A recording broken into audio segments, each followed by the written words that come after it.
حضرت اسماعیل کے بارے میں حکم ہوتا ہے 7 سال کی عمر ایک روایت کے مطابق، ٹھیک ہے.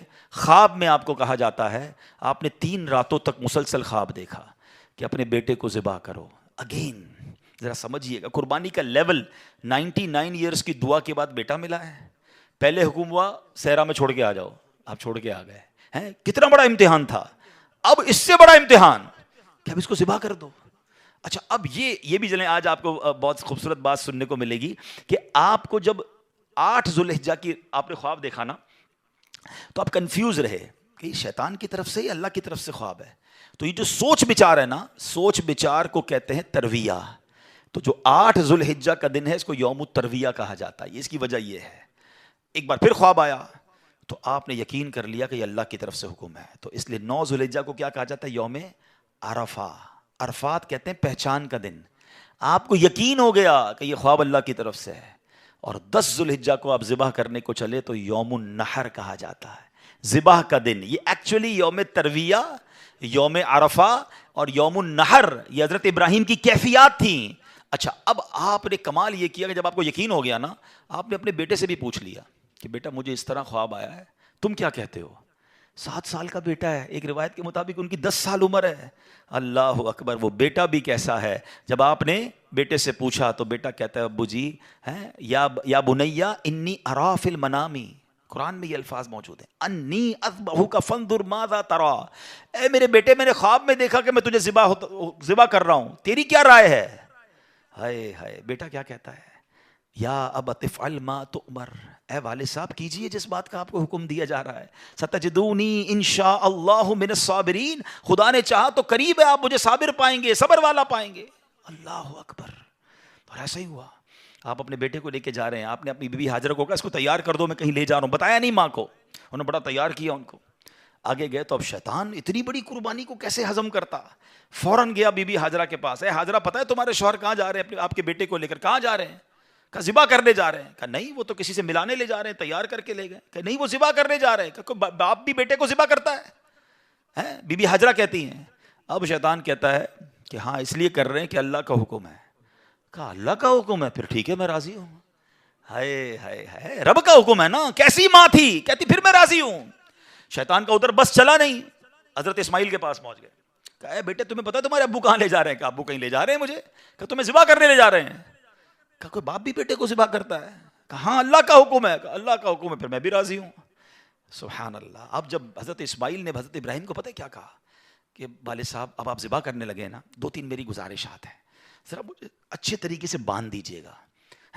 کہ ایسا نہ ہو کہ جب مجھے آپ ذبح کریں تو میں زیادہ تڑپوں تو میرے خون کے چھینٹے آپ کے کپڑوں پر گریں گے تو آپ کے کپڑے خراب ہو جائیں گے. چھری کو ذرا تیز کر لیجیے گا تاکہ مجھے تکلیف کم ہو. مجھے الٹا لٹا کے ذبح کیجیے گا تاکہ آپ میرا چہرہ نہیں دیکھ سکیں گے. اور ہاں یہ جو میرا کرتا ہے نا میری ماں کو دے دیجیے گا تاکہ اس کو بیچاری کو تسلی ہو جائے. کیا دنیا نے ایسی قربانی دیکھی ہے؟ اب سنو، حضرت ابراہیم نے بالکل ویسا ہی کیا. آپ کو باندھ بھی دیا، آپ کو لٹا بھی دیا اور آپ نے چھری چلا بھی دی. چھری کا کام کاٹنا ہے، اللہ چاہے تو چھری نے کام نہیں کرنا نا. آپ نے اپنا کام پورا کر دیا، وہ تو کر چکے جو کرنی بشر کی ہے. مگر پھر کیا ہوا؟ سبحان اللہ. یہ امتحان ختم ہوا اور اب آسمان سے آواز آئی. حضرت ابراہیم بالکل اوپر بیٹھے ہیں اور چھری چلا رہے ہیں تو اوپر سے آواز آئی سبحان اللہ، اللہ اکبر اللہ اکبر.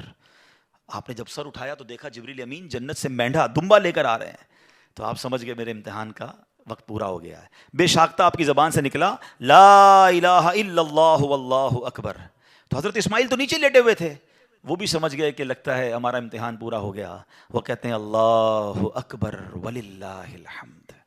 یہ جو عید والے دن تسبیح پڑھتے ہیں نا، کیا یونیک تسبیح ہے، کیا یونیک تکبیر ہے. کن 3 شخصیتوں کی زبان سے نکلا ہے؟ پہلا پارٹ حضرت جبریل کی آواز میں، is the middle part of that تکبیر حضرت ابراہیم نے ادا کیا ہے، اور آخری حصہ ہے حضرت اسماعیل کی زبانی. ذرا سوچو تو صحیح کیسا منظر ہوگا. ذرا مل کے تکبیر پڑھیں اور اس منظر کو یاد کریں.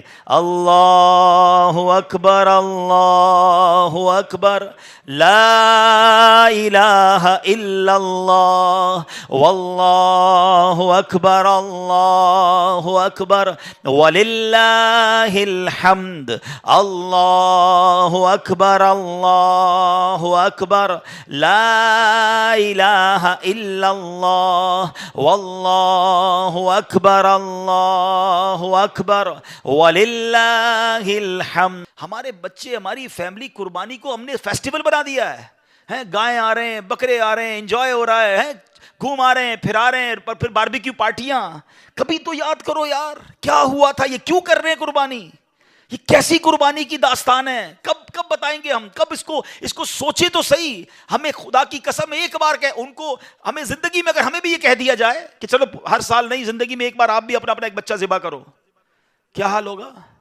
کتنی بڑی آسانی، بکرے کاٹو، گائے کاٹو، خود ہی کھاؤ، انجوائے کرو۔ شریعت نے کتنا آسانی کر دی ہم پر، لیکن اس قربانی کو تو یاد کریں نا۔ اور پھر اس سے سیکھنے کو کیا ملا کہ یہ وہ لوگ تھے کہ جن کی ان واقعات کو پڑھ کر کبھی تو احساس ہو یار کہ کبھی مال کی قربانی دینی پڑے تو میں حاضر، کبھی وقت کی قربانی دینی پڑے تو میں حاضر، کبھی اپنی خواہشات کی، اپنی ڈیزائرز کی قربانی دینی پڑے تو میں اللہ کے لیے دوں گا۔